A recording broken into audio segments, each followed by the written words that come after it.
విశాఖ జిల్లాలో ఓట్ల కౌంటింగ్కు పటిష్ట ఏర్పాట్లు చేస్తున్నట్లు కలెక్టర్ మల్లికార్జున, విశాఖ నగర పోలీస్ కమిషనర్ రవిశంకర్ తెలిపారు. కౌంటింగ్ కోసం ఏజెంట్లు ఒకసారి లోపలికి వెళ్తే బయటకు రావడానికి వీల్లేదన్నారు. విశాఖ జిల్లాలో ఓట్ల కౌంటింగ్ పటిష్ట ఏర్పాట్లు చేస్తున్నట్లు collector Mallikarjuna, Visakha Nagar police commissioner Ravishankar తెలిపారు. ఆంధ్ర యూనివర్సిటీలో కౌంటింగ్ కోసం 7 హాళ్లు ఏర్పాటు చేశామని, ఒక కౌంటింగ్ కేంద్రానికి 14 టేబుళ్లు, పోస్టల్ బ్యాలెట్ల కోసం మరో 7 టేబుళ్లు చొప్పున ఏర్పాట్లు చేసినట్లు కలెక్టర్ మల్లికార్జున్ తెలిపారు. కౌంటింగ్ కోసం ఏజెంట్లు ఒకసారి లోపలికి వెళ్తే బయటకు రావడానికి వీల్లేదని, అలా వచ్చిన వారిని తిరిగి లోపలికి అనుమతించేది లేదని స్పష్టం చేశారు. దీనిపై స్థానిక ఆర్ఓకి పూర్తి అధికారాలు ఉంటాయన్నారు.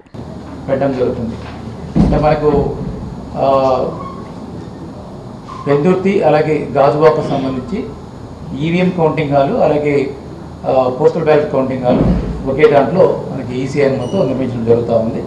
అలాగే మనకి రిమైనింగ్ 5 అసెంబ్లీ కాన్స్టిట్యూన్సీకి సపరేట్గా పోస్టల్ బ్యాలెట్ కౌంటింగ్ జరుగుతుంది. ప్లస్ పార్లమెంట్ తాలూకా డిఈఓ ఆధ్వర్యంలో ఇంకొక కౌంటింగ్ హాల్ సపరేట్గా ఉంది. సో వీరన్నీ తాలూకా ఏర్పాట్లు పూర్తయినాయి. ఇందులో మనకి మీ అందరికీ తెలుసు,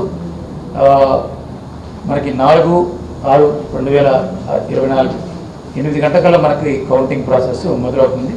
సో ముందుగా మనము పోస్టల్ బ్యాలెట్ కౌంటింగ్ అనేది లెక్క పెట్టుకోవడం జరుగుతుంది. సో హాఫ్ అన్ అవర్ తర్వాత 8:30కి అరౌండ్ ఈవీఎం కౌంటింగ్ కూడా మనం స్టార్ట్ చేసుకోవడం జరుగుతుంది. అలాగే మనకు గమనించాల్సిన పాయింట్ ఏంటంటే, సుమారుగా మనకి ఒక 140 కెమెరాస్తో మొత్తం అంతా దీనికి సంబంధించి కెమెరాలు ఇన్స్టాలేషన్ ఫిక్స్ చేయడం జరిగింది. అలాగే మనకి స్ట్రాంగ్ రూమ్లో ఏదైతే నిశ్చితమైన ఈవీఎంస్ ఉన్నాయో వాటిని ఆ రోజు మనము అబ్జర్వరు, ఆర్ఓలు, ఏఆర్ఓలు, పొలిటికల్ పార్టీసు, అలాగే సిఏపిఎఫ్ ఎవరైతే మనకు సెంట్రల్ ఆర్మ్డ్ పోలీస్ ఫోర్స్ ఉంటారో వాళ్ళ ఆధ్వర్యంలో ప్రాపర్ వీడియోగ్రఫీ చేసుకొని ఏదైతే మనకి సీల్ చేసిన లాక్స్ ఉన్నాయో అవన్నీ ఓపెన్ చేసుకొని దెన్ మనకు ఆ ఈవీఎంస్ను మళ్ళీ అక్కడ నుంచి మనము టోటల్ వీడియోగ్రఫీ అలాగే ఆ కారిడార్ టోటల్ కూడా కెమెరాలు అన్నీ ఉంటాయండి. సో వాటి సమక్షంలో మనము కౌంటింగ్ హాల్కి తీసుకెళ్ళడం జరుగుతుంది. అలాగే మీరు గమనిస్తే వీరికి కౌంటింగ్ ఏజెంట్లకు సంబంధించి మనము ఫామ్ 18లో ఆల్రెడీ మనము నిన్న ఈవినింగ్ కల్లా క్యాండిడేట్ దగ్గర నుంచి మనం రిసీవ్ చేసుకోవడం జరిగింది. సో 2 కాపీలండి. అలాగే మనకు వాళ్ళందరికీ ఐడి కార్డ్స్ మనం ఈరోజు నుంచి స్టార్ట్ చేయడం జరుగుతుంది.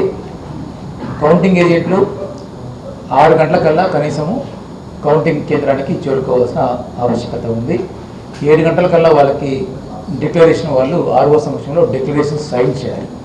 అలాగే వాళ్ళ తాలూకా మనకి బ్రేక్ఫాస్ట్ కానీ లేదంటే లంచ్ కూడా పెయిడ్ ఏదైతే ఉందో ఆ మెకానిజంలో ఎవరైతే ఒప్పుకున్నారో వాళ్ళందరూ ఇక్కడ ఏర్పాట్లు కూడా చేయడం జరిగింది. అండ్ కౌంటింగ్ అనేది ఇట్స్ కంటిన్యూస్ ప్రాసెస్ అండి. ఎక్కడ దేనికోసం ఎటువంటి సందర్భంలో కూడా ఆగదు.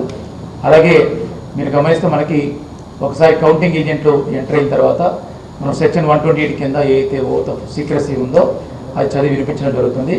అలాగే ఆర్ఓకి పూర్తి స్థాయిలో అన్ని అధికారాలు ఉంటాయి.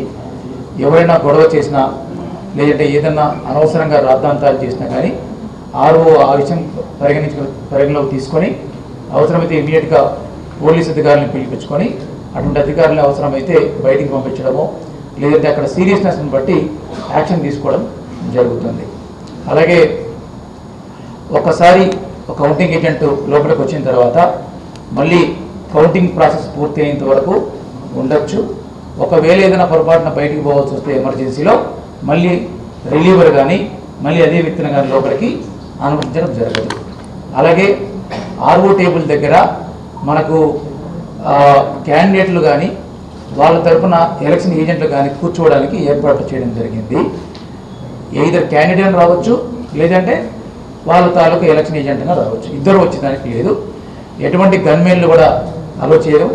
అలాగే ఈవెన్ కౌంటింగ్ ఏజెంట్లకు కూడా ఏదైనా గవర్నమెంట్ లాంటి వాళ్ళు ఉంటే వాళ్ళందరూ డిస్క్వాలిఫై అవుతారు. డిస్క్వాలిఫై ఇన్ ద సెన్స్ వాళ్ళు మనకి ఫామ్ 18లో ఇచ్చి ఉండకూడదు.